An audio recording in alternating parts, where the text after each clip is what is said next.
ভোটমুখী তামিলে প্রচারে নেমেছিলেন দক্ষিণী সুপারস্টার এবং রাজনীতিবিদ বিজয় থালাপতি। শনিবার কারোরে একটি জনসভার আয়োজন করে তার দল তামিলাগা ভিত্রি কাজগম। এতে ঢল নামে জনতার। পরিস্থিতি সামাল দিতে হিমশিম খায় পুলিশ।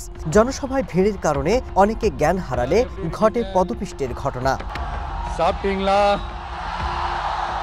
এ সময় পদদলিত হয়ে ৩ শিশুর মৃত্যু হয়। এছাড়া মারা যান প্রাপ্তবয়স্ক আরও ২৮ জন। আহতদের মেডিকেল সহ আশেপাশের বেসরকারি হাসপাতালে নেওয়া হয়। অন্তত ৫০০ জনকে হাসপাতালে ভর্তির তথ্য দেওয়া হয়েছে। চিকিৎসাধীন কয়েকজনের অবস্থা আশঙ্কাজনক বলে জানানো হয়েছে। এই ঘটনায় উদ্বেগ প্রকাশ করেছেন তামিলনাড়ুর মুখ্যমন্ত্রী। সেই সাথে ঘটনার তদন্তের নির্দেশও দিয়েছেন। করুণের এই ঘটনার শোক ক্ষোভ ছড়িয়ে পড়েছে গোটা তামিলনাড়ুতে।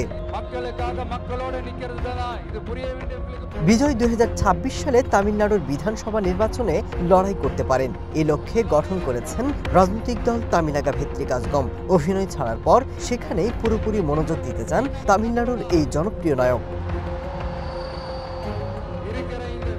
এদিকে তামিলনাড়ুর ক্ষমতাসীন ডিএমকে এই অব্যবস্থাপনার জন্য বিজয়ের গ্রেপ্তারের দাবিও জানিয়েছেন। এর আগে গেল ২০শে আগস্ট মাদুরাইয়ে অনুষ্ঠিত এক মহাসমাবেশে একজনের মৃত্যু হয়।